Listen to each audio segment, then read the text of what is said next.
한 SNS에 육아라는 검색어를 입력하면 무려 2,400만 장의 사진들이 보입니다. 그렇지 않아도 우리 가족분들이 저희 사반에 보내주시는 사연과 사진들을 보면 미소가 절로 나오기도 하는데요. 대부분은 웃거나 울거나 자는 아이의 귀여운 모습을 담은 사진들입니다. 하지만 아이의 목욕하는 영상을 올리거나 심지어 용변을 보는 사진을 용변 훈련이라면서 올리는 경우도 있습니다. 이 아이가 자라서 20년 뒤에 자신의 이런 모습이 공개되어 있다는 걸 알면 기분이 어떨지 잘 모르겠습니다. 이렇게 부모가 아이의 모습을 찍어서 공유하는 것에 대한 신조어도 생겼습니다.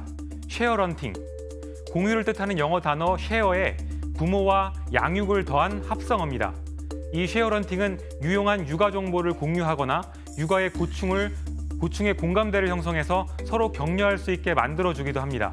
자녀의 성장 과정을 간편하게 기록할 수도 있고요. 하지만 자녀의 신원과 얼굴이 알려지면 범죄에 노출되기도 쉽고 수익이 창출되는 경우에는 연출을 위한 아동 학대가 아니냐 이런 우려의 목소리도 있습니다. 가족 여러분들의 생각은 어떠신가요? 아직은 걱정할 정도는 아닌 걸까요? 오늘 엑스파일에서는 온라인 공간에서 번지고 있는 쉐어런팅에 대해서 알아보겠습니다. 자, 쉐어런팅. 이렇게 신조어인 것 같은데 저도 이렇게 주변에 결혼한 분들의 뭐 카톡이나 또 SNS 이런 걸 보면은 본인 사진보다도 아이들 사진 이렇게 많이들 거진다 프로필 사진으로 이렇게 꾸며 놨더라고요. 그래서 왜 이럴까? 그런데 제가 가끔은 엄마도 퇴근하고 싶다라는 책의 한 대목을 좀 소개해드리면 내가 아이를 낳기 전에는 아이 사진으로 SNS가 도배되는 게 이해되지 않았는데 지금은 내 SNS도 아이 사진과 아이에게 차려준 밥상 사진이 90% 이상이다. 그들은 일부러 아이 사진을 올리는 게 아니었다. 그게 그들의 일상이었다. 뭐 이런 대목이 있더라고요. 일상이다. 그게 본인의 일상이다. 자, 그런데 방금 송 기자 소개해 준 것처럼 네.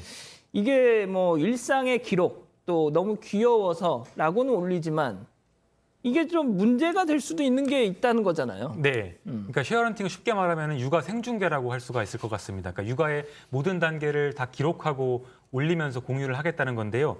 물론 순기능도 많습니다. 그러니까 육아의 어떤 유용한 정보를 공개한다든지 공유한다든지 또 공감대를 형성해서 서로 격려를 할 수도 있고요. 또 아이의 예쁜 모습을 자랑을 할 수도 있습니다. 근데 문제는 부작용도 있다는 건데요. 최근에는 아기 사진 도용한 사건들이 몇 건 있었습니다. 그렇죠. 한 여성이 간식을 파는 사이트에 당신 아들 사진이 있다 이런 얘기를 듣고 가서 보니까 온라인 사이트에 자신의 아들 사진이 도용돼서 쓰이고 있는 경우가 있었습니다. 또 최근에 한 중고거래 사기꾼이 이제 아이의 사진을 도용해서 자기 프로필에 올려놓고 사기를 치는 과정에서 아이의 사진을 도용한 경우도 있었습니다. 이렇게 원하지 않게 범죄에 도용되는 경우가 종종 생기고 있습니다. 지금 우리 가족 여러분, 프리엘님도 그 말씀을 지금 올리셨는데 응가하는 사진을 왜 쉐어하냐고 지금 그러시고 계세요. 실제로 이제 요즘에 그런 사진들이 좀 있죠. 예. 특히 아이들 이제 그 배변 훈련이라는 명목으로 또 자기 아이는 또 뭘 해도 또 귀여울 수 있지 않겠습니까? 그렇죠. 그러다 보니까 이제 기특하다 이런 모습들 이런 생각을 하면서 이제 SNS에 글을 올리기도 합니다. 사진도 함께 올리고 그런데 물론 이게 평가는 다양할 수 있어요. 그리고 개인의 그 자유로운 행동 영역에 속하는 것이기 때문에 비난하기도 어렵습니다만 그래도 과연 이게 실제 이 자녀가 나중에 좀 시간이 흘러서 그 사진을 돌아본다면 그러니까요. 이거 그래 우리 부모가 이제 나를 사랑해서 이런 것까지 올려줬구나 고맙다 사랑을 느낀다라고 생각을 할지 아니면 아니 도대체 왜 내 허락도 없이 이런 걸 올려가지고 나를 이렇게 부끄럽게 만들었냐라고 볼지 글쎄요. 이건 개인의 성격 차이가 있겠습니다만 마냥 칭찬만 들을 수 있는 일은 아니다라는 생각도 듭니다. 그러니까 이제 자녀가 다 커서 내일 모레 이제 결혼을 하는데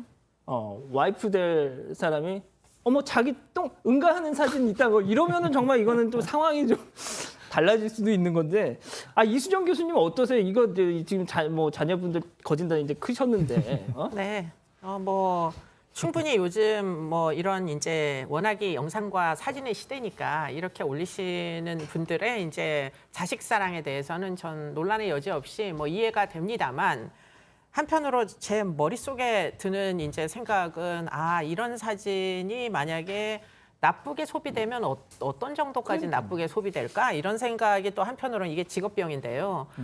저 아랫도리 벗겨놓은 사진 저런 거 소비하는 이상한 사람들은 저런 영상이나 사진을 굉장히 희열을 느끼면서 보지 않을까. 혹시 방구석에서 혼자서 은밀하게 성적인 판타지 속에서 저런 사진을 소비하는 건 아닌가 그런 생각도 듭니다. 예. 네. 양 변호사님은 제가 보니까 프로필 사진에 본인 사진을 올려놓으셨어요. 네. 그래서 이 양반은 되게 자아가 강하구나. 그게 아니라 저는 아이들 사진 올리는 거 반대하는 입장입니다. 아주 강렬하게 반대하는 오. 입장입니다. 이수영 교수님하고도 똑같은 생각도 하고요. 두 번째로 디지털 시대라는 것에 대해서 사람들이 인류 전체가 이제 적응기잖아요. 그래서 이게 영구 보존되고 무한 복제된다는 특성을 잘 이해를 못하는 것 같아요. 아하. 그리고 SNS 이렇게 아까 했어요. 내 SNS에 올린데 왜 문제야? 그거 내 SNS가 아니라 SNS 회사 콘텐츠입니다. 그 회사에 무료로 콘텐츠를 제공하고 있는 거예요. 하하. TV에 나오는 연예인들 육아일기는요. 그 연예인들 돈 받고 하는 거예요.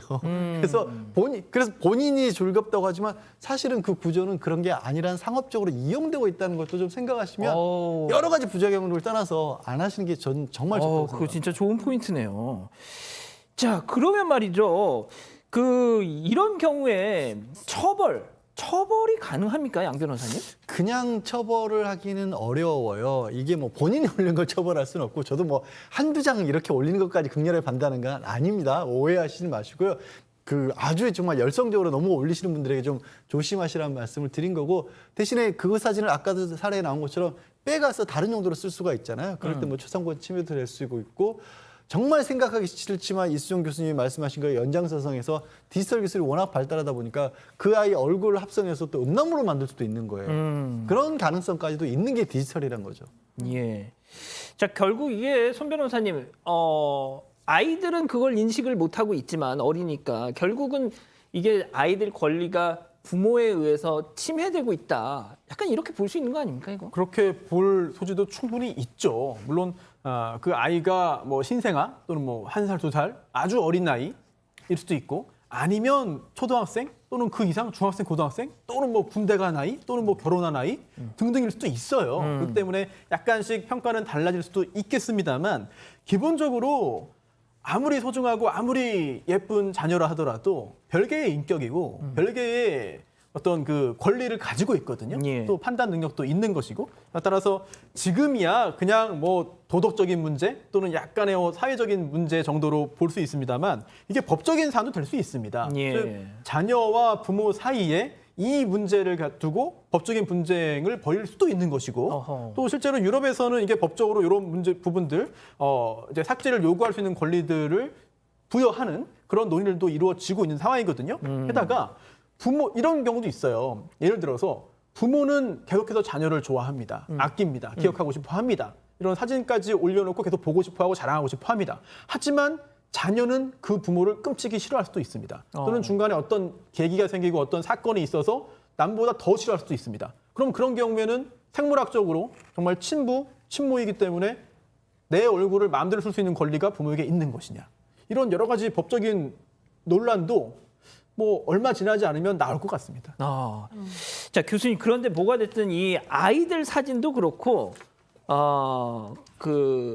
일반 이게 여성들 뭐 남성 할 거 없이 그냥 자기 사진 올리는 거. 그러니까 요즘 뭐 수영복 입은 사진 올리는 분들 많잖아요. 이렇게 그리고 또 뭐 이 헬스클럽 같은 데서 이렇게 가벼운 차림으로 무슨 뭐 이렇게 촬영하는 거라든지. 뭐가 됐든 이렇게 사진 올리는 거 조심해야 될 것 같아요. 네, 뭐 온라인상에 사실은 국가도 없고 뭐 이 경계가 불분명하잖아요. 그렇기 때문에 사실은 그와 같은 개인정보가 굉장히 악성으로 활용될 수 있는 불법으로 사용될 수 있는 가능성은 굉장히 높습니다. 그래서 아이 사진을 올리실 때 최소한 신경을 쓰셔야 되는 부분이 있는데요. 얼굴이 너무나 분명하게 나오는 사진 이런 거는 좀 이건 합성의 위험도 있고 하기 때문에 좀 지양하시는 게 좋겠고 아이들이 유치원을 갔다 온다거나 학원을 간다거나 하는 올라오는 그 동선이 아, 완전히 예, 예. 분명하게 그렇죠, 그렇죠. 올라오는 뭐 영상 이런 건 사실 납치의 위험성 이런 것도 있기 맞습니다. 때문에 매우 주의하셔야 되고요. 그리고는 아이들의 신상 정보, 개인 정보, 생년월일부터 시작해가지고 뭐 개인 정보가 충분히 주소 이런 거 올라오는 그런 것도 주의하셔야 될 거고, 그리고 아까도 여러 번 말씀드렸지만 나체 사진, 생리 현상 사진 제발 그거는 좀 안 올려주셨으면 좋겠다 그런 생각이 듭니다. 알겠습니다. 자, 양 변호사님, 지금 우리 가족 여러분들이 그러면은 강아지, 고양이 사진 올리는 건 괜찮을까요? 이렇습니다. 강아지 고양이는 범죄의 표적이 될 가능성이 좀 낮죠. 물론 물론 다 비슷하게 생겼으니까. 뭐 그렇게도 사람들은 잘 구별을 못 하잖아요. 그냥 인간들은. 그런데 이게 그 이 외국의 경우는 어때요? 실제로 아까 잠깐 송 변호사님도 언급을 하긴 했지만 프랑스는 최대 징역 1년까지 처합니다. 아이 사진 마음대로 사적인 자리에 있는 사진을 올리면 부모를 처벌을 해요. 부모를요? 예. 오. 그리고 벌써 한 2, 3년 전에 있었던 일로 기억을 하는데 캐나다에서 자기 사진을 한 10년 동안 SNS에 올렸다는 이유로 자녀가 부모를 고소한 일도 있었고요. 베트남이 프랑스 일령이었기 때문에 굉장히 가깝게 법령 같은 걸 따라하는 경우들이 있거든요. 베트남도 비슷하게 부모를 처벌하는 법을 제정 중이라고 합니다.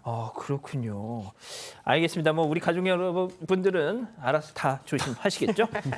자, 이렇게 정리하고요.